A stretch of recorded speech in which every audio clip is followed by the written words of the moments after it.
The knife tool is also used to cut object, but using this tool, you can create custom cut.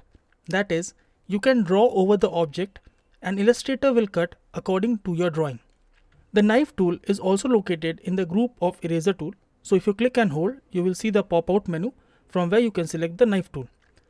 In order to cut any shape, first you need to select it. So use the selection tool to select the shape and then choose the knife tool. Now let's say I want to cut out an arc shape from this circle. I can very easily do this. Just draw an arc inside this circle and you have made a cut in the shape of an arc. These cuts are separate shape, so you can customize them even further if you like.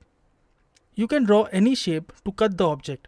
So if I draw like this, I can cut the circle in this shape. You can also make a cut in a straight line.